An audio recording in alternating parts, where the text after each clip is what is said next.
Baik, Assalamualaikum warahmatullahi wabarakatuh. Assalamualaikum warahmatullahi. Alhamdulillahirabbil alamin. Shalatu wassalamu ala asrofil anbiya'i wal mursalin. Sayyidina wa maulana Muhammadin wa ala alihi washabbihi ajma'in. Amma ba'd.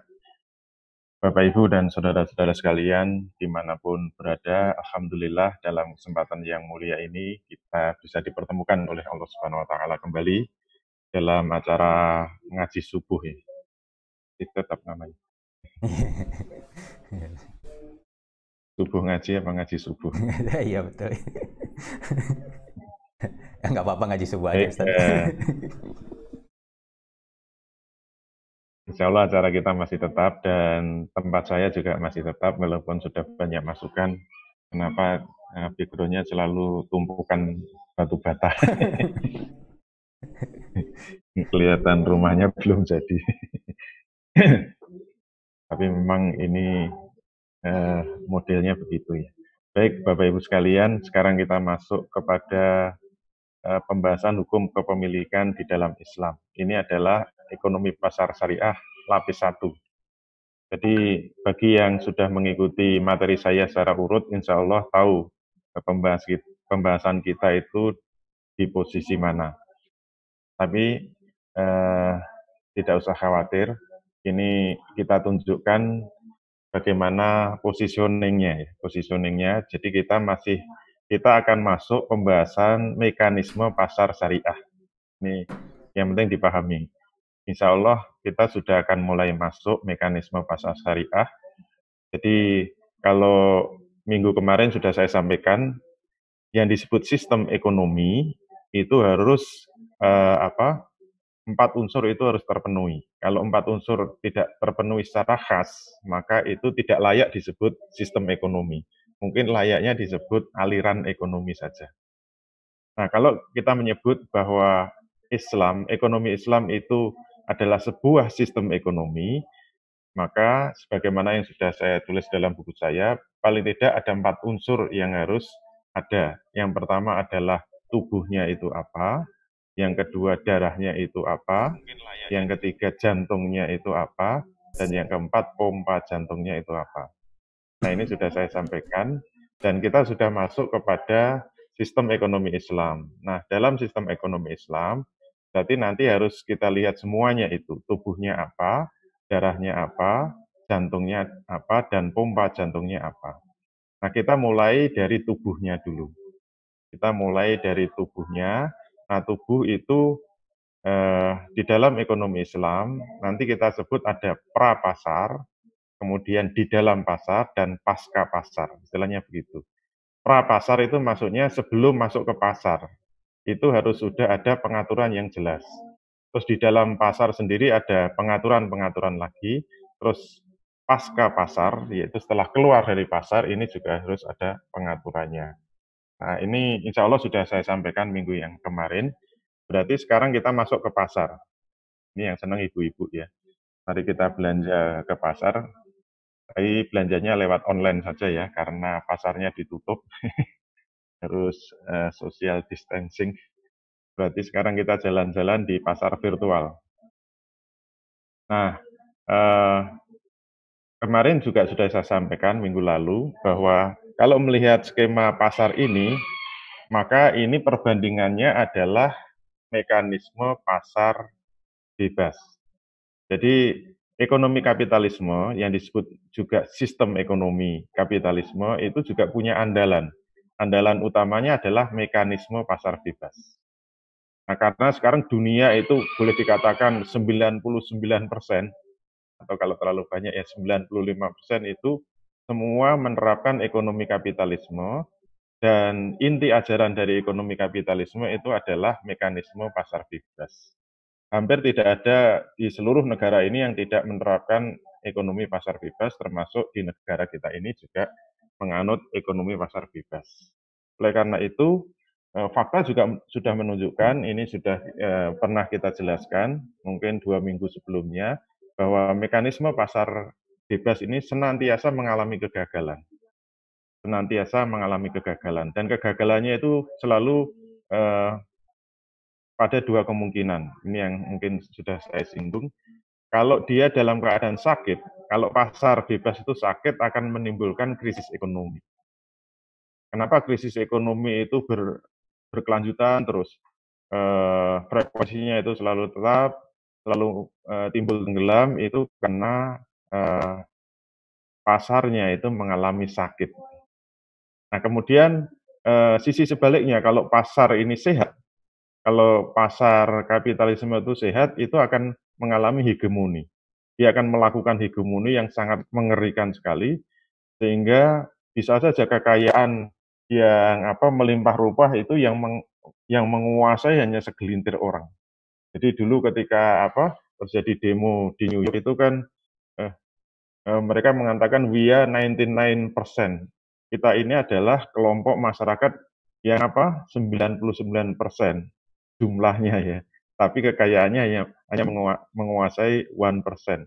Hanya menguasai 99% orang itu hanya menguasai 1%, sementara yang 1% menguasai 99% kekayaan dunia. Ini penjumlangan ini, ketidakadilan ini disebabkan oleh apa? Disebabkan karena pasar bebas itu sehat. Kalau sehat cirinya apa? Cirinya itu jantungnya sehat, aliran darahnya sehat. Kalau jantungnya sehat, jantungnya kapitalisme itu adalah bank dan pasar modal. Kalau jantungnya kapitalisme sehat, dia akan menghegemoni. Dengan apa? Dengan dua kaki tadi, yaitu kaki kaki perbankan, yang kedua adalah kaki pasar modal.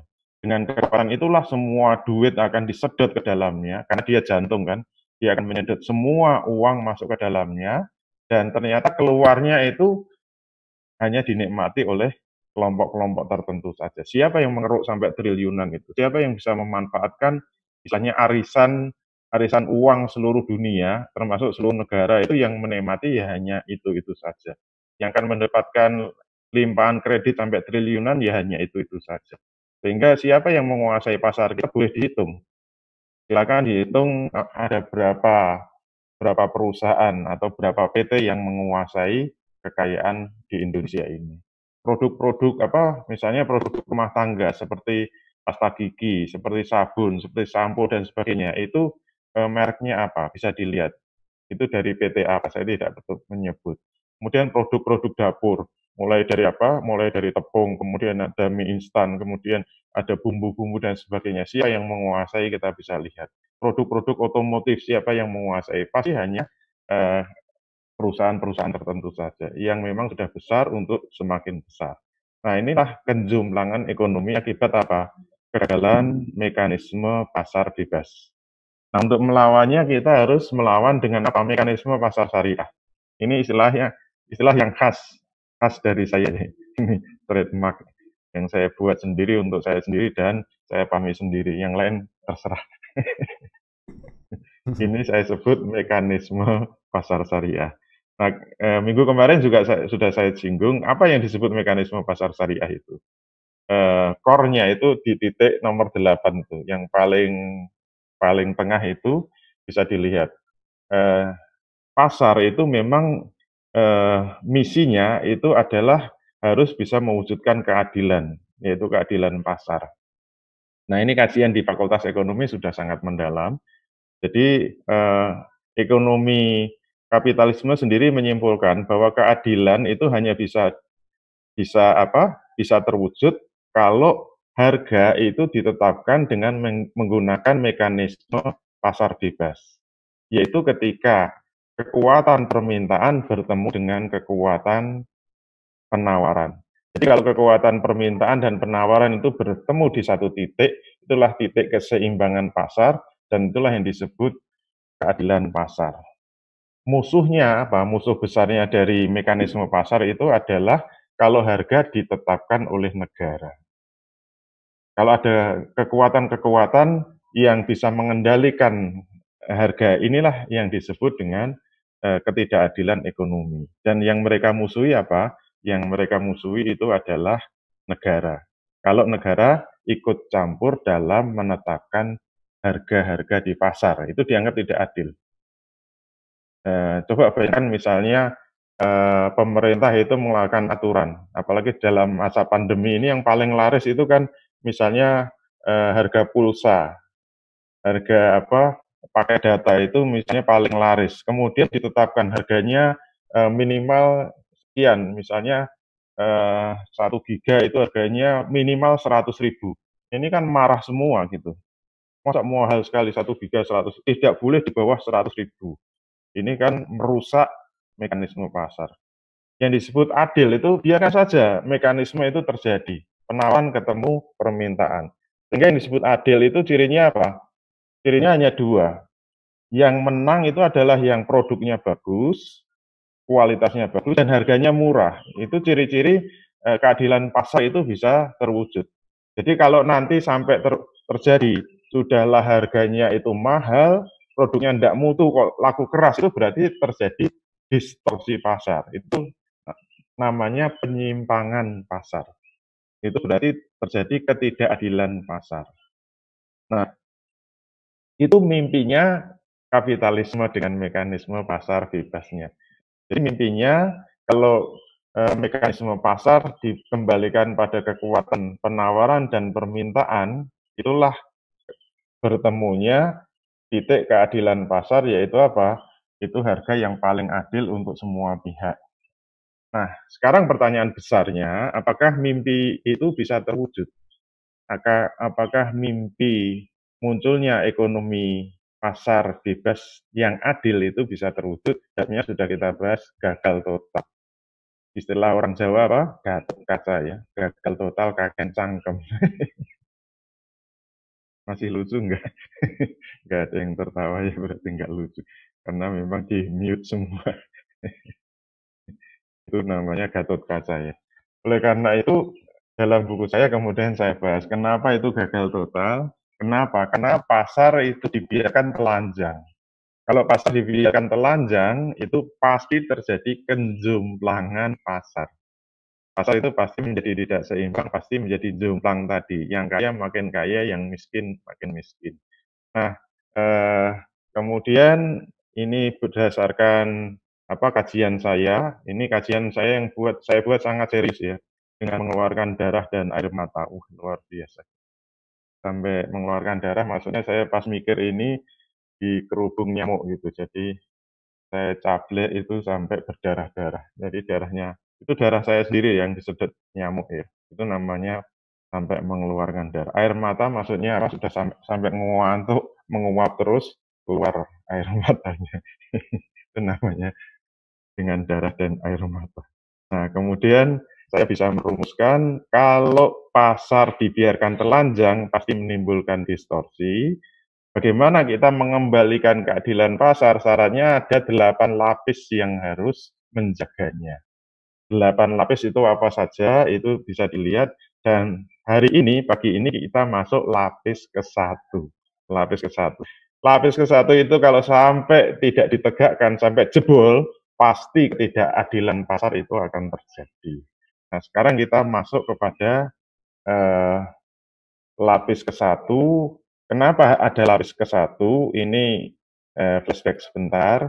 Karena di dalam tubuh ekonomi Islam, yang disebut seluruh tubuh ekonomi Islam itu tegak, itu syaratnya apa?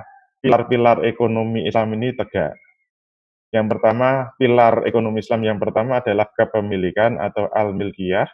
Yang kedua adalah pemanfaatan kepemilikan atau at-tasarrufil milkiyah. Yang ketiga adalah distribusi harta kekayaan di tengah-tengah manusia atau tauzi'ul tharwah bainan nas. Ini dasarnya ya. Tapi saya kan sukanya menggunakan pendekatan yang lain. Sekarang dari pilar 1 itu yaitu kepemilikan, ini saya masukkan di dalam lapis pertama dari mekanisme pasar syariah. Tolong jangan sampai keliru, mekanisme yang kita kehendaki mekanisme pasar syariah, bukan mekanisme pasar bebas. Nah, lapis pertama sebelum masuk kepada pertarungan yang sebenarnya, yaitu titik ke-8 ya. Nanti pertarungan kekuatan supply dan demand itu di titik 8. Makanya titik 8 itu hukum perdagangan, intinya begitu.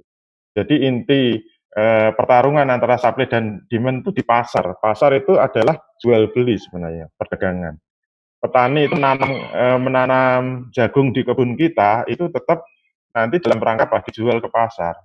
perusahaan-perusahaan konveksi itu membuat baju-baju bukan untuk dipakai sendiri.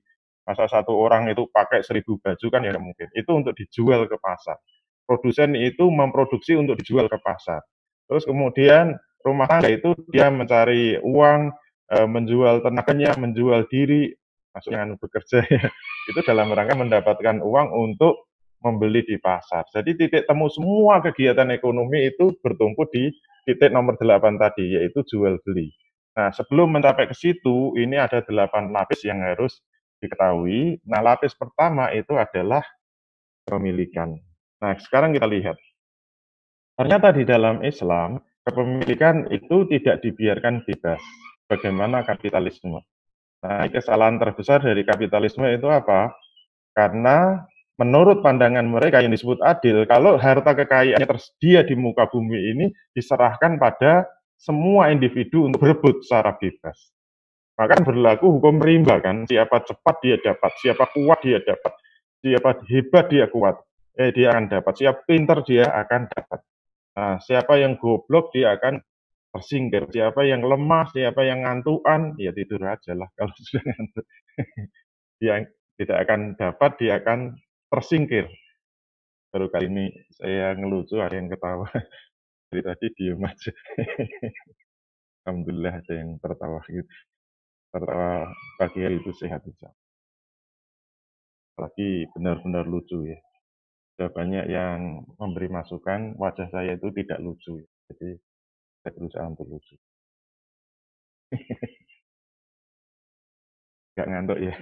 Alhamdulillah. Tapi saya lihat wajahnya pada serius semua ya.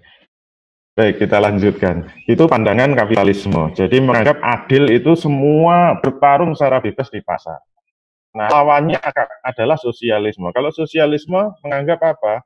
Yang membahayakan ekonomi itu kalau justru diserahkan pada mekanisme pasar. Makanya yang disebut adil itu kalau semua harta dikuasai negara, dimiliki oleh negara, yang ngatur semua negara. Itu yang disebut keadilan di dalam ekonomi sosialisme. Nah, maka dari itu, saya berkali-kali dalam forum-forum seminar lalu ditantang. Kalau memang Islam itu memiliki sistem ekonomi, syaratnya apa? Apakah memiliki pandangan yang khas, khusus dari Islam? Dulu saya pernah ingat ada pakar ekonomi, dia menantang, dalam tanda kutip ya, menantang. Dalam dalam Islam, yang membedakan dengan pasar bebas dan pasar sosialis atau semua dimiliki negara itu apa? Kalau Anda mengatakan dalam Islam, harta itu juga bebas dimiliki individu, terus apa bedanya dengan kapitalis? Kalau semua dikuasai oleh negara, terus apa itu bedanya dengan sosialis? Kalau setengah-setengah itu berarti setengah kapitalis atau setengah komunis, itu gampangnya. Saya mengatakan tidak, tetap beda. Bedanya apa? Di dalam pandangan Islam, kepemilikan itu dibagi 3. Ini yang khas Islam. Tidak ada di mana-mana, semua textbook ekonomi nggak ada. Kalau kita buka buku-buku induk ekonomi, itu pasti mengatakan sistem ekonomi pasti hanya 2. Kalau nggak kapitalisme, sosialisme. Kalaupun ada yang ketiga itu mereka sebut campuran, ekonomi yang nggak jelas. Jadi bukan kapitalis dan bukan sosialis berarti negara yang bukan-bukan, namanya gitu. Nah, oleh karena itu, kalau kita cari sistem ekonomi Islam, insya Allah nggak ada. Di seluruh textbook ekonomi itu nggak ada. Oleh karena itu, yang khas yang harus kita tunjukkan itu kepemilikan di dalam Islam dibagi 3. Yang pertama adalah kepemilikan individu, yang kedua kepemilikan umum, yang ketiga adalah kepemilikan negara. Oleh karena itu, sebelum masuk ke pasar, ini harus ditegakkan dulu. Ingat, ini adalah lapis 1, lapis ke-1. Oleh karena itu, kalau ini tidak ditegakkan nanti, terutama yang tengah itu, kepemilikan umum, kalau tidak diatur, wah itu jadi bancaan benar. Dan sekarang kita bisa melihat siapa yang menguasai kepemilikan umum di negara kita. Padahal negara kita itu kaya raya, melimpah ruah. Kita baru merasakan Indonesia hebat, Indonesia itu kaya raya, Indonesia melimpah ruah itu kalau ada kesempatan jalan-jalan ke luar negeri. Saya sering sekali jalan-jalan ke luar negeri, yaitu ke Pantai Parangtritis. Di Jogja itu kan pantai selatannya sudah ke luar negeri. Kalau ke sana berarti sudah jalan-jalan ke luar negeri.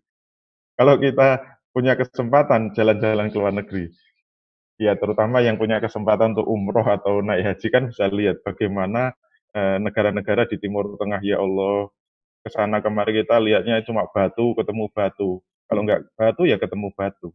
Kalau nggak ya minimal pasir. Kalau nggak pasir, batu. Ya Allah, kering kerontang seperti itu. Ya, alhamdulillah mereka ada minyaknya cukup banyak. Tapi kalau dibanding kita, semuanya hijau, semuanya melimpah ruah, dan di dalamnya juga ada minyak gitu. Mestinya kita jauh lebih kaya raya. Gitu. Nah, kekayaan alam itu siapa yang menguasai? Kalau itu semua diserahkan kepada pasar, semua dikompetisikan secara bebas, nah hukum rimba akan terjadi. Siapa yang kuat, dia yang akan menguasai. Dan rakyat banyak yang lemah ini, dia akan tersingkir. Oleh karena itu dalam Islam, ini sudah ditutup lapis pertama, yaitu jangan masuk ke pasar sebelum ini jelas. Ternyata dari bagan ini terlihat bahwa yang boleh masuk ke pasar itu hanyalah kepemilikan individu. Jadi kalau kita lihat di sini, panahnya apa? Kepemilikan individu lah yang bisa masuk kepada mekanisme pasar. Sedangkan kepemilikan umum dan negara ini harus keluar dari pasar dulu, jangan masuk dulu. Maknanya apa? Kepemilikan umum ini harus dikelola negara, kepemilikan negara ini harus dikelola negara. Tidak boleh dikelola individu atau swasta. Dikelola saja nggak boleh, apalagi dimiliki.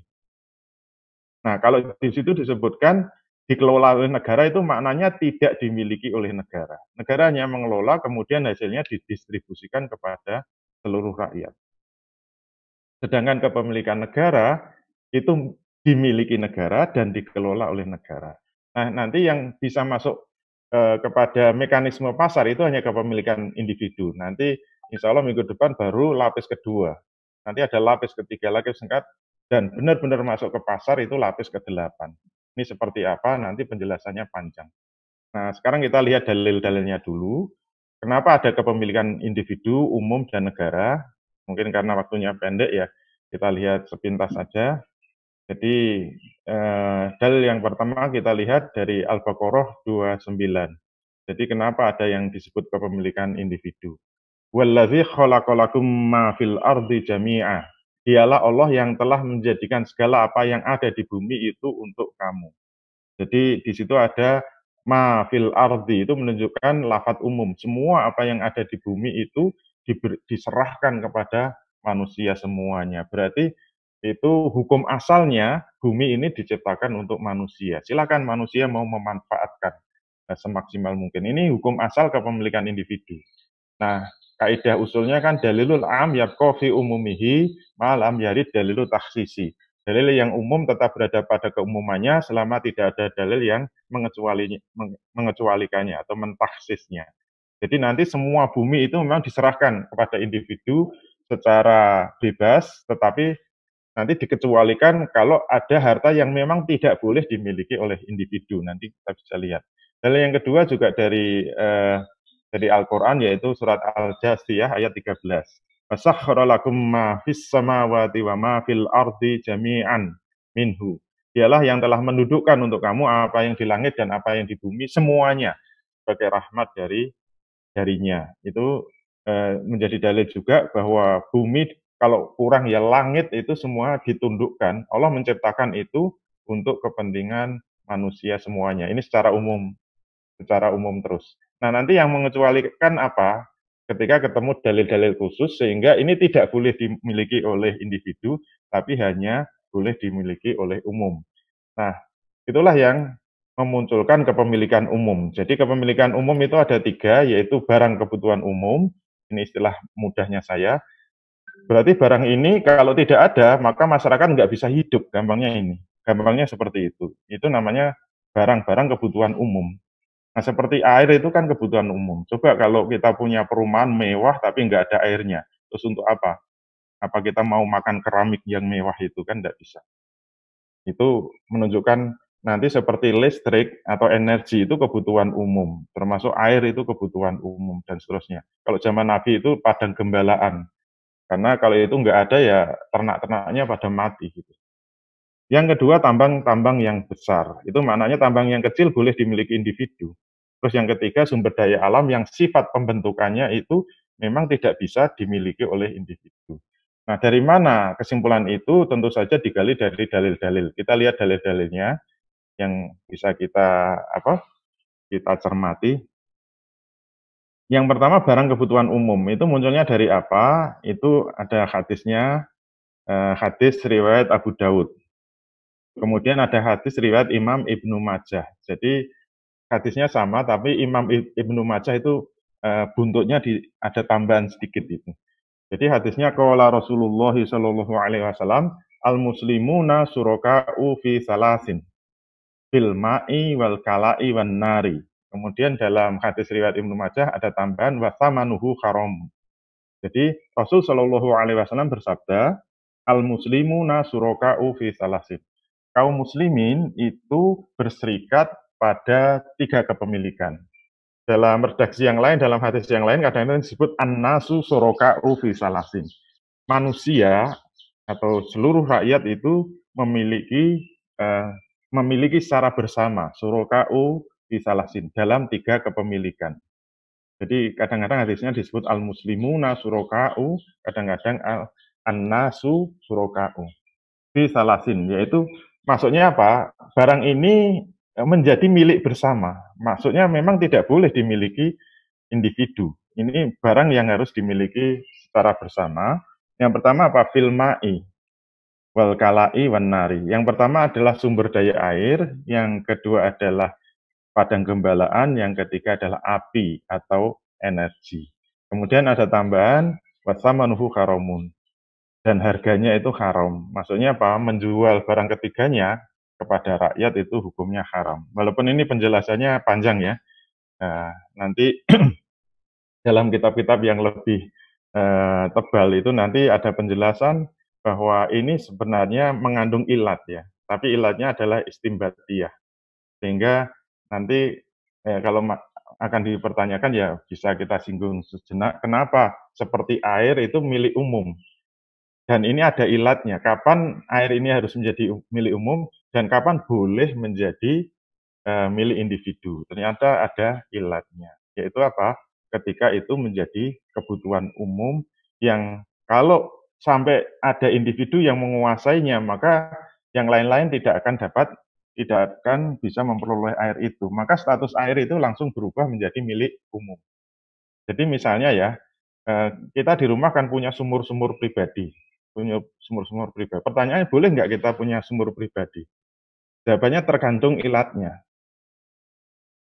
Jadi kalau ilatnya muncul, maka itu menjadi tidak boleh. Kalau ilatnya tidak ada, berarti menjadi boleh. Terus kapan itu menjadi tidak boleh? Yaitu ketika terjadi kemarau. Ketika terjadi kemarau, semua sumber air mati. Terus ada sumur yang masih keluar sumbernya. Maka semua orang itu pasti akan berebut mengambil air di sumur itu. Nah, dalam kondisi seperti itu, ilatnya muncul, yaitu apa? Itu menjadi milik umum. Maka tugas negara harus mengambil sumur itu dan kemudian mengaturnya supaya terdistribusi secara adil di tengah masyarakat. Jadi nanti sumur milik individu itu nanti akan diambil oleh negara, akan dikuasai negara supaya seluruh rakyat bisa mendapatkannya secara gratis. Tapi nanti kalau musim hujan datang, sumber air muncul semua sumur sudah ada airnya, maka status milik umum tadi hilang, menjadi milik individu lagi. Kenapa? Karena ilatnya hilang. Itu penjelasan singkatnya seperti itu. Termasuk padang gembalaan dan api atau energi. Ini dalil yang pertama kaitannya dengan milik umum. Kemudian masih ada hadis yang lain, yaitu apa? Di situ disebutkan, maaf tulisannya tertutup. Anna Rasulullah sallallahu alaihi wasallam qala salasun la yumna'na al-ma'u wal kala'u wan naru. Jadi bahwasanya Rasul sallallahu alaihi wasallam telah bersabda ada 3 hal yang tidak akan pernah dilarang untuk dimiliki oleh siapapun. Maksudnya ini harus menjadi milik bersama, yaitu air, padang gembalaan dan api. Ini hadis riwayat Ibnu Majah. Nah, itu beberapa dalil, kalau mau dicari di kitabnya langsung, memang dalil-dalilnya ada banyak, itu yang bisa kita kemukakan. Kemudian yang kedua adalah tambang yang besar. Kenapa ada istilah tambang yang besar? Ini kalau dicek hadisnya, hadis riwayat At-Tirmidzi, annahu wafada ila Rasulillahi sallallahu alaihi wasallam fastaqta'ahu al-milha faqata'a lahu falamma awwala qala rajulun minal majlisi atadri ma qata'ta lahu innama qata'ta lahu alma al-idda qala fantaja'ahu. Jadi hadis lengkapnya ini sesungguhnya dia pernah datang. Dalam apa? Dalam hadis yang lain itu namanya disebutkan. Tapi kalau hadis ini yang saya cantumkan namanya tidak disebutkan. Cuma dia pernah datang meminta kepada Rasul Shallallahu Alaihi Wasallam. Ternyata dia itu yang dimaksud adalah Abyad bin Hamal. Jadi ada hadis riwayat lain yang menyebut namanya, yaitu namanya Abyad bin Hamal. Maka kita sebut saja. Sesungguhnya Abyad bin Hamal itu pernah meminta kepada Rasul Shallallahu Alaihi Wasallam untuk mengelola tambang garamnya. Kemudian beliau memberikannya gitu. Jadi fakoto alahu. Kemudian Rasul mengizinkan, silahkan kamu kelola tambang garam yang dimilikinya itu. Falamma awwala qala rajulun minal majlisi. Setelah Abyad bin Hamal itu pergi, kemudian ada seseorang, ini tidak disebut namanya, yang ada di majelis itu. Jadi itu maknanya kita bisa membayangkan Asbabul Wurud ini memang Rasul masih berada di dalam satu majelis, kemudian Abyad bin Hamal ngomong gitu, diizinkan, dia kan minta, ya Rasul saya minta tambang di daerah Ma'rob ya. Kalau hadis yang lain disebutkan daerah Ma'rob, kemudian Fakoto Alahu. Rasul memberikan kepada Abyad bin Hamal itu. Seseorang yang tidak disebut namanya, kemudian mungkin ya interupsi lah setengahnya, qala rajulun minal majlisi, kemudian salah seorang dari sahabat yang berada di majelis itu mempertanyakan kepada Rasul, atadri ma qata'ta lahu. Wahai Rasul, tahukah kamu apa yang telah engkau berikan kepada Abyad bin Hamal itu? Innama qata'ta lahu al-ma'al idda. Sesungguhnya yang telah engkau berikan kepada Abyad bin Hamal itu seperti air yang mengalir. Maksudnya itu tambang yang sangat besar sekali. Al-ma'ul iddu ini kemudian dijadikan sebagai ilat ya, bahwa itu adalah seperti air yang mengalir, maksudnya apa? Tambang yang besar. Kemudian apa yang disampaikan Rasul? Fantaza'ahu, tarik kembali tambang itu darinya. Nah ini menunjukkan bahwa dari hadis ini muncul dua hukum. Hukum pertama, individu itu boleh memiliki tambang. Buktinya apa? Ketika Abyad bin Hamal minta, itu dikasih Rasul. Ini boleh. Terus hukum kedua, individu tidak boleh memiliki tambang. Buktinya apa? Rasul memerintahkan untuk menarik kembali. Ini kan seakan-akan tadi boleh, sekarang nggak boleh. Nah, kemudian ulama memberikan istimbatnya bahwa dari hadis ini ternyata mengandung ilat, yaitu ilatnya apa? Ilatnya adalah seperti air yang mengalir. Itulah yang menjadi ilat kapan individu boleh memiliki tambang itu dan kapan individu tidak boleh memiliki tambang itu. Nah, kesimpulan ilatnya kalau tambang yang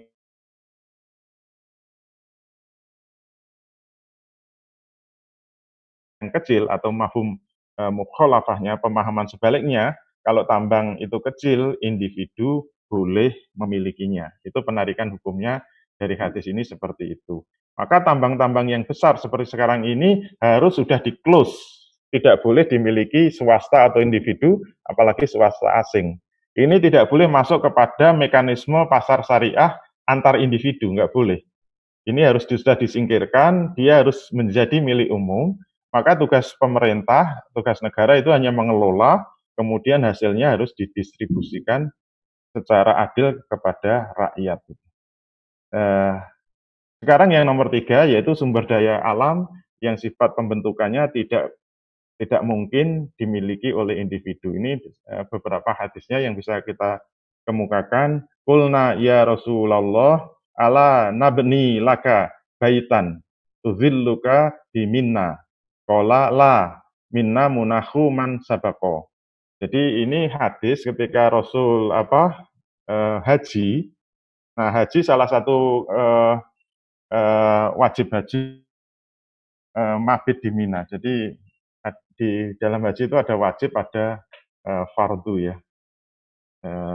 bagi yang sudah pernah haji lebih insyaallah lebih paham. Nah, mabit di Mina itu seperti tempat yang luas, tapi, terbuka, nggak ada sama sekali nggak ada, pohon-pohonnya, nggak ada tempat berteduh. Kemudian para sahabat menawarkan, "Ya Rasul, maukah kami bangunkan rumah untuk kamu sehingga bisa menjadi tempat berteduh di Mina?" Ternyata Rasul menolak, "Tidak boleh, la minna munakhu man sabaqo." Mina itu tempat tinggal bagi yang datang terlebih dahulu.